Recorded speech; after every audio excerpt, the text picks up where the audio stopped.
Did you know you can have people audio call you on Instagram? And guess what? You don't even have to give them your phone number. So let me show you how to enable this audio call feature on Instagram. Make sure you do update your Instagram app from an App Store or Google Play Store. Now go to your Instagram profile, and what you want to do is click on Edit Profile.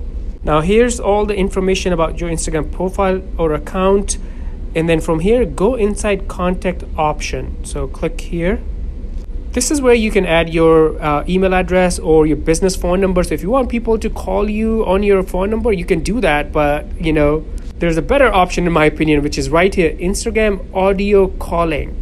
So that way they can call you, but they will not have your phone number. So click on this. Here's some more information. Help your customers reach you directly via Instagram without revealing your phone number.